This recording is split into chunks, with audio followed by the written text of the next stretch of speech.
CAA অর্থাৎ citizenship amendment act আপনারা সকলেই জানেন। এখানে আবেদন করতে গেলে আপনাদের 3টা এফিডেভিট কিন্তু করতে হয়, একটা ক্যারেক্টারের জন্য আর বাকি দুটো কিন্তু ডিক্লারেশন জন্য। তো অনেকেই আমাকে এসএমএস করছেন, দাদা এই লেখাগুলো আমরা কোথায় পাবো, বা পিডিএফ ফরম্যাট আমাদের দিয়ে দিন, তাহলে আমরা এটা সহজেই বানাতে পারবো, বা কোথা থেকে বানাবো, কোন অ্যাডভোকেট ধরবো, এই যে আপনাদের যাবতীয় তথ্য। বা এর সাথে সাথে হিন্দুত্বের সার্টিফিকেটটা আমরা পাচ্ছি না, কোথায় আমরা হিন্দুত্বের সার্টিফিকেটটা পেতে পারি, বা কোন ডিস্ট্রিক্ট থেকে আমরা নিব, নিজের ডিস্ট্রিক্টে দিচ্ছে না, পার্শ্ববর্তী ডিস্ট্রিক্টে দিচ্ছে, এই যে আপনার যাবতীয় তথ্য টোটালটাই কিন্তু আজকে এই ভিডিওতে দেখব। তো প্রথমত আমরা চলে আসি, এই যে অ্যাফিডেভিটগুলো লাগে, এই অ্যাফিডেভিটগুলো কিন্তু আপনারা খুব সহজেই বানাতে পারবেন। এই যে লেখাগুলো রয়েছে আপনারা দেখতে পাচ্ছেন, এই লেখাগুলো কিন্তু অলরেডি দিয়ে দেওয়া হয়েছে পিডিএফের মাধ্যমে। সিএর যে নোটিফিকেশন রয়েছে সেই জায়গাতে আপনারা দেখতে পাবেন, সেখানে কিন্তু পরিষ্কার করে দেওয়া রয়েছে যে কেন আপনাদের এই অ্যাফিডেভিটগুলো বানাতে হবে, বা কী কী অ্যাফিডেভিটগুলো বানাতে হবে। ডিক্লারেশনের জন্য দুটো যে বানাতে হয় সেই লেখাগুলো কী লিখতে হবে, বা এই যে ক্যারেক্টার সার্টিফিকেটের জন্য বানাতে হয় অ্যাফিডেভিট, সেই ক্যারেক্টারের জন্য কী লিখতে হবে, সমস্ত কিছু লেখা অলরেডি কিন্তু দিয়ে দিয়েছে। শুধু আপনাদের কী করতে হবে, সেখানে কপি করতে হবে। ধরুন আমি আমার নামে বানাতে চাই, কপি করে নিলাম, ওই যে আই লেখে মনে করুন ড্যাশ দিয়েছে, সেখানে আমার নামটা লিখে দেবো।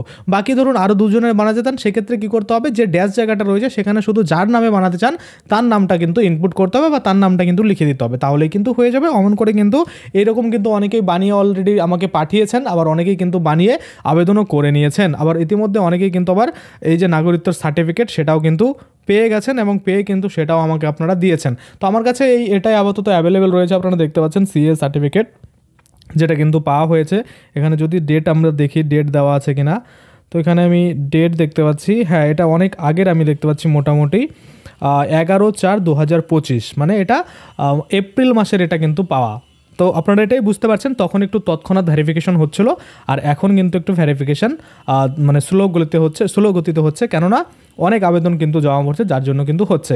আবার অনেকের কাছে বাংলাদেশি ডকুমেন্ট নেই, তারা কিন্তু এইভাবে বাংলাদেশি ডকুমেন্টও জোগাড় করতে পারেন। আপনারা দেখতে পাচ্ছেন আমার কাছে একটা বাংলাদেশি ডকুমেন্টস আছে, যেটা আমাকে একজন পাঠিয়েছে, দাদা আপনার বুদ্ধি অনুযায়ী আমি কিন্তু এইভাবে ট্রাই করে এই জোগাড় করতে পেরেছি। তো যাদের কাছে বাংলাদেশের ডকুমেন্ট নেই, তারা কিভাবে বাংলাদেশের ডকুমেন্ট করতে পারেন এটা নিয়েও কিন্তু আমার ভিডিও রয়েছে, আপনারা সেটা দেখে আপনাদের যে বাংলাদেশের ডকুমেন্ট জোগাড় কিন্তু করে নিতে পারেন। আচ্ছা, এবার আমরা মূল প্রসঙ্গে চলে আসি, সেটা হচ্ছে এই যে সিএএ সার্টিফিকেট, এটা আপনারা কিভাবে বানাবেন। দেখুন এই যে লেখাগুলো, এই লেখাগুলো থাকলেই আপনারা কোর্টে গেলেই আপনাদের কিন্তু এই যে এফিডেভিট সেটা কিন্তু বানিয়ে দেবে। কে বানিয়ে দেবে? আপনার যে কোনো একটা অ্যাডভোকেট ধরবেন, বা মোহরিগুলোকে ধরবেন, ধরে বলবেন যে আমি এরকম সিএর অ্যাফিডেভিট বানাতে চাই, সেক্ষেত্রে কী কী লাগবে বলুন, সেক্ষেত্রে তারা কিন্তু বলে দেবে। তো আমি একটা জিনিস আপনাদের বলে দিই, ক্যারেক্টার সার্টিফিকেটের জন্য কিন্তু অবশ্যই আপনাদের যে লোকাল রেসিডেন্সের প্রধান মেম্বার, তারপরে কাউন্সিলর, তার কাছ থেকে কিন্তু একটা এই ক্যারেক্টার সার্টিফিকেট অবশ্যই নিয়ে যাবেন, কারণ সেই সার্টিফিকেটের উপরে ভিত্তি করেই কিন্তু আপনাকে কোর্টের যে অ্যাফিডেভিট সেটা কিন্তু দেওয়া হবে, বা সেটার উপরে ভিত্তি করেই কিন্তু আপনার যে অ্যাফিডেভিটের কী বলে ক্যারেক্টারের যে অ্যাফিডেভিট সেটা কিন্তু দেওয়া হবে। আশা করি আপনারা বুঝতে পারছেন। তো দেখুন আমি অলরেডি কিন্তু আমাদের যে পোর্টাল রয়েছে, ওয়েবসাইট রয়েছে, সেখানে কিন্তু আমি আপনাদের দেখিয়েছি যে 1, 2, 3টা অ্যাফিডেভিট আপনারা কীভাবে বানাতে পারেন, বা সেটার জন্য যে একদম মানে কী বলবো এক্সাম্পল দিয়ে পিডিএফ ডাউনলোড করার যে লিঙ্ক সেটাও কিন্তু দিয়েছি। আপনারা একটু ফলো করলে, যারা ইতিমধ্যে ফলো করেছেন তারা কিন্তু অলরেডি ডাউনলোডও করে নিয়েছে। দেখতে পাচ্ছেন এখানে পরিষ্কার করে বলা রয়েছে PDF download link click here. তো এই যে দেখুন আমি পিডিএফ ডাউনলোড ক্লিক হেয়ারে যদি ক্লিক করি, ক্লিক করলেই দেখবেন এখানে কিন্তু একটা পিডিএফ ডাউনলোড হয়ে গেছে, এবং সেটাকে ওপেন করতে বলছে। আমি যদি আপনাদের দেখাই, ওপেন করার পরে এইরকম দেখুন অ্যাফিডেভিটের কিন্তু লেখাগুলো চলে আসছে। তো এই লেখাগুলো যদি আপনারা পেয়ে যান, প্রথমটা রয়েছে অ্যাফিডেভিট শিডিউল 1C, আপনারা হয়তো দেখতে পাচ্ছেন, দেখুন শিডিউল 1C। তারপরে দ্বিতীয় যেটা রয়েছে বি নাম্বার, সেটা হচ্ছে সার্টিফিকেট অফ ন্যাচারালাইজেশন, আপনারা দেখতে পাচ্ছেন সার্টিফিকেট অফ ন্যাচারালাইজেশন। এবং সি নাম্বারে যেটা রয়েছে সেটা হচ্ছে ক্যারেক্টারের জন্য, দেখুন এখানে কি বলছে, সার্টিফিকেট অফ ক্যারেক্টার। এই যে 3টা লেখা, এই 3টা লেখা কিন্তু আমি এখানে সুন্দর করে দিয়ে দিয়েছি। আপনারা এখান থেকে কপি করে শুধুমাত্র আপনাদের নামগুলো বসিয়ে দিয়ে সিগনেচার করে তারপরে কিন্তু আপনারা এটা 10 টাকার যে নন জুডিশিয়াল পেপার রয়েছে সেখানে কিন্তু আপনারা অনায়াসে আপনাদের এফিডেভিট বানিয়ে নিতে পারেন। তাহলে আপনারা এত মাথা নষ্ট করার দরকার নেই। আপনাদের যদি এই পিডিএফটা প্রয়োজন হয়, ওয়েবসাইট থেকে যদি ডাউনলোড করতে না পারেন, এত ইজি ব্যাপার রয়েছে, তারপরেও যদি না পারেন, তাহলে আপনাকে কি করতে হবে, আমার হোয়াটসঅ্যাপ নাম্বারে আপনারা শুধুমাত্র লিখে দিন যে এফিডেভিটের পিডিএফটা দিন, তাহলে আমি আপনাদের জন্য চলুন এখনই ডাউনলোড করে নিচ্ছি। যারা আমাকে মেসেজ করবেন তাদের কিন্তু আমি এই ডাউনলোড পিডিএফটা সরাসরি দিয়ে দেবো। তাছাড়া কিন্তু আপনারা ওয়েবসাইটে গিয়েও সেখান থেকে ডাউনলোড করে নিতে পারেন। যারা পারছেন না তারা হোয়াটসঅ্যাপে মেসেজ দিয়ে দিন, আমি আপনাদের এই পিডিএফটা দিয়ে দেবো, এবং এখান থেকে কপি করে আপনারা যে কোনো অ্যাডভোকেট ধরে আপনাদের যে এই ক্যারেক্টার সার্টিফিকেটের জন্য অ্যাফিডেভিট, তারপর ডিক্লারেশন বা ন্যাচারালাইজেশনের জন্য সার্টিফিকেট, তারপরে শিডিউল 1C-র জন্য যে অ্যাফিডেভিট সেটা কিন্তু আপনারা অনায়াসে বানিয়ে নিতে পারেন। আচ্ছা, এটা নিয়ে তাহলে আপনাদের ক্লিয়ার হয়ে গেল, তাহলে আপনারা বুঝে গেলেন কীভাবে কী করতে হবে। এবার কথা হচ্ছে এই যে হিন্দুত্বের সার্টিফিকেট, এই হিন্দুত্বের সার্টিফিকেট নিয়ে দেখা যাচ্ছে অনেকের মাথা নষ্ট হয়ে যাচ্ছে। তো আপনারা দেখতে পাচ্ছেন আমার কাছে একটা হিন্দুত্বের সার্টিফিকেট রয়েছে, একটা নয় অনেক রয়েছে, অনেকে আমাকে পাঠান, সেক্ষেত্রে আমার যেটা পছন্দ হয় সেটা রেখে দিই পরবর্তীতে ভিডিও বানানোর জন্য, আর বাকিগুলো আমি ডিলিট করে দিই। আপনারা দেখতে পাচ্ছেন এখানে আরও একটা রয়েছে, এটা আবেদন ফর্ম, মানে আবেদন করতে হয় হিন্দুত্বের সার্টিফিকেটটা পাওয়ার জন্য, তারপরে কিন্তু এরকম একটা সার্টিফিকেট পাওয়া যায়। তো এরকম না হয়ে আপনাদের ক্ষেত্রে অন্যরকম হতে পারে, সব ক্ষেত্রে আলাদা হয়, যেমন ভারত সেবাশ্রম থেকে যেটা দেওয়া হয় সেটা আলাদা হয়, প্রত্যেকটা ইনস্টিটিউটের বা প্রত্যেকটা সংস্থার কিন্তু আলাদা আলাদা হতে পারে, সেটা নিয়ে কোনো প্রবলেম নেই। আপনার হিন্দুত্বের সার্টিফিকেট এটা পেলেই কিন্তু হবে। আবার অনেকে বলবেন হিন্দু কার্ড, হ্যাঁ এটাই হিন্দু কার্ড। মানে হিন্দু কার্ড বললে কী হয়, মানে অ্যাকচুয়ালি এটা হচ্ছে আপনি যে হিন্দু ধর্ম থেকে বিলং করছেন সেটার একটা সার্টিফিকেট নিলেন, তাহলে কিন্তু আপনারা সিএতে আবেদন করার যোগ্য হচ্ছেন, এবং সাথে আপনাদের ওই এফিডেভিটগুলো লাগছে। বাংলাদেশের ডকুমেন্ট যদি না থাকে সেক্ষেত্রে কিন্তু ওই অপশনটা আপনাকে সিলেক্ট করতে হচ্ছে যে এখন আপনার কাছে নেই, পরবর্তীতে আপনি দেবেন, এই দিয়ে কিন্তু আপনারা তারপর আবেদনটা চালিয়ে যেতে পারবেন। আচ্ছা, এবার কথা হচ্ছে তাহলে আপনারা কীভাবে অ্যাফিডেভিট বানাবেন সেটা আমরা দেখে নিলাম, এই নিয়ে আর কোনো সংশয় নেই। অনেকেই যারা মেসেজ করছিলেন, কমেন্ট করছিলেন, আশা করি তারা উত্তর পেয়ে গেছেন এবং আপনাদের আর কোনো রকম প্রবলেম নেই এফিডেভিট বানানো নিয়ে। এবার হচ্ছে এই হিন্দুত্বের সার্টিফিকেট বানানো নিয়ে। দেখুন, হিন্দুত্বের সার্টিফিকেট প্রথমত কি বলা হয়েছিল যে আপনাকে কিন্তু আপনার যে ডিস্ট্রিক্ট রয়েছে, হোম ডিস্ট্রিক্ট, সেখান থেকে কিন্তু এই সার্টিফিকেটটা বানাতে হবে। কিন্তু পরবর্তীতে বলা হয়েছে আপনি যে কোনো সংস্থা থেকে, সে ভারত সেবা আশ্রম আপনার ডিস্ট্রিক্টের হোক বা অন্য ডিস্ট্রিক্টের হোক বা অন্য কোনো জায়গা থেকে দেওয়া হচ্ছে, সেখান থেকেও কিন্তু আপনি কালেক্ট করে এই যে সিএর জন্য আবেদন সেটা কিন্তু অনায়াসে করতে পারবেন। আশা করি তাহলে আপনাদের এটাতেও কোনো প্রবলেম নেই। এবার আপনারা বলবেন দাদা এই যে হিন্দুত্বের সার্টিফিকেট এটা পেতে গেলে আপনাদের কি করতে হবে? দেখুন, আপনাদের অবশ্যই একটা যে কোনো আইডি প্রুফ আপনার সাথে কিন্তু নিয়ে যেতে হবে, সেটা আধার কার্ড হতে পারে বা অন্য কোনো ডকুমেন্ট হতে পারে, সেটা কিন্তু আপনাকে নিয়ে যেতে হবে। এবং আপনি যে ক্যারেক্টার সার্টিফিকেটের এফিডেভিটটা কোর্ট থেকে বানিয়েছেন এটাও কিন্তু সঙ্গে নিয়ে যেতে হবে। তাহলে কী হবে, এই যে এফিডেভিটগুলো সেটা তারা দেখবে এবং দেখে নিয়ে কিন্তু কনফার্ম হবে যে হ্যাঁ আপনি হিন্দু ধর্ম থেকে বিলং করছেন, এবং আপনাকে কিন্তু ভেরিফাই করার পরে আপনাকে আপনার যে সার্টিফিকেট সেটা প্রদান করে দেবে। তাহলে এফিডেভিট আর হিন্দুত্বের সার্টিফিকেট পেয়ে গেলে মোটামুটি আপনারা আবেদন করতে পারবেন।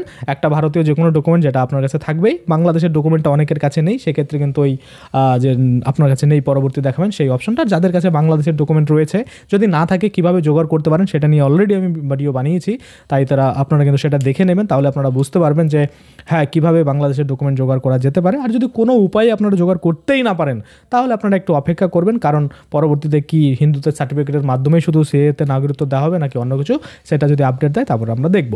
তাহলে আশা করি আপনাদের এই যে অ্যাফিডেভিট বানানো নিয়ে যে একটা সমস্যা ছিল, যারা ফরম্যাটটা দিয়ে দিন আমাদের, পিডিএফ কোথায় পেয়ে যাব, লেখাগুলোর সমস্ত কিছু আমি দেখিয়ে দিলাম, অনেক দিন আগে থেকেই দেখিয়েছিলাম। আপনারা তারপরেও অনেকেই হোয়াটসঅ্যাপে মেসেজ করেন, নানা রকম সমস্যা বলেন, তার মধ্যে এই সমস্যাটা অনেক থাকে যে দাদা এফিডেভিট কীভাবে বানাবো, লেখাগুলো কোথায় পাবো, আমাদের এখানকার উকিল বুঝতে পারছে না, আমরা কোর্টে গেছি বলতে পারছে না ওরা। তো সেক্ষেত্রে আপনারা কিন্তু এই লেখাগুলো নিয়ে গিয়ে বলবেন আমি এই লেখাগুলোর মধ্যে এই যে আমার যে ওয়েবসাইট রয়েছে সেখানে চলে যাবেন, দেখবেন এইরকম একদম এক্সাম্পল অনুযায়ী দেওয়া রয়েছে, ইসে করাগুলো অ্যাফিডেভিট করা একদম দেওয়া রয়েছে। তো আপনারা তাদেরকে দেখালেই তারা কিন্তু বুঝে যাবে এবং আপনাদের যে অ্যাফিডেভিট সেটা কিন্তু সম্পূর্ণ করিয়ে দেবে। এবার অ্যাফিডেভিট করতে 100 টাকা নেয় নাকি 50 টাকা নেয় নাকি 150 টাকা নেয় সেটা আমি জানি না, আপনারা কিন্তু করাতে পারেন। তাছাড়া সিএ যে ক্যাম্পগুলো হয় সেখানেও কিন্তু এই অ্যাফিডেভিট পাওয়া যায়, সেখানেও আপনারা টাকা দিয়ে নিতে পারেন। আর আরেকটা জিনিস, যেটা হিন্দুত্বের সার্টিফিকেট, সেটা ভারত সেবা আশ্রম থেকে আপনারা যদি নেন কোনো রকম চার্জেস থাকে না, কিন্তু এরকম হতে পারে যে সেখানকার দান বক্সে আপনাকে 50 টাকা দিতে বলতে পারে, সেটা আলাদা বিষয়। এমন না যে আপনাকে 500 টাকা দিতে বলবে আপনাকে 500 টাকাই দিতে হবে। যদি এরকম কোনো সংস্থা করে থাকে তাহলে সেখান থেকে আপনারা কিন্তু কখনোই এই হিন্দুত্বের সার্টিফিকেট নেবেন না, কারণ তারা ব্যবসা করছে, আপনাদের সাহায্য করছে না।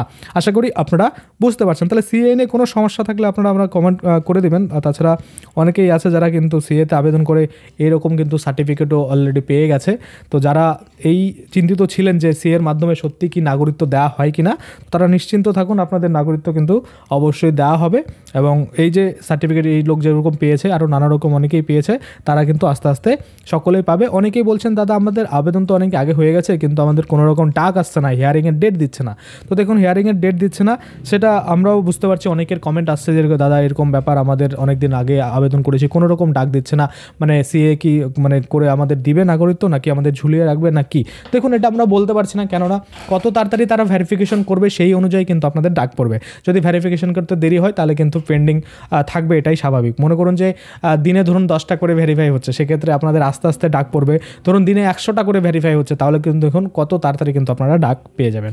আশা করি আপনারা সমস্ত কিছু বুঝতে পারছেন, অ্যাফিডেভিট কীভাবে বানাবেন, হিন্দুতে সার্টিফিকেট কীভাবে কালেক্ট করবেন এবং আবেদন আপনারা কীভাবে করতে পারেন, সমস্ত কিছুই কিন্তু আমার ভিডিও রয়েছে। আপনারা কিন্তু আগের যে প্লেলিস্ট রয়েছে সিএ নিয়ে, সেটা আপনারা দেখতে পারেন। তাছাড়া আমার রিসেন্ট ভিডিওগুলোও দেখতে পারেন। আপনাদের জানি কোনো যদি সমস্যা থেকে থাকে সিএ নিয়ে, সেটা কিন্তু সলিউশন পেয়ে যাবেন। তো আজকের জন্য ভিডিওটা এখানেই শেষ করব। কোনো রকম সিএ নিয়ে, এসআইআর নিয়ে বা আরও অন্যান্য কোনো সমস্যা যদি থেকে থাকে আপনাদের ডকুমেন্টের, আপনার কমেন্টে জানাবেন। আমি কিন্তু চেষ্টা করব আপনাদের কমেন্টের রিপ্লাই দিয়ে দেওয়ার। আর যদি কমেন্টের রিপ্লাই না হয়, তাহলে পরবর্তীতে সেই টপিক নিয়ে কিন্তু আমি ভিডিও বানিয়ে দেবো, যাতে করে আপনাদের যে সমস্যাটা থাকবে সেই সমস্যাটা কিন্তু সমাধান হয়ে যাবে। আশা করি আপনারা বুঝতে পারছেন। আজকের জন্য ভিডিওটা এখানে শেষ করব। ধন্যবাদ।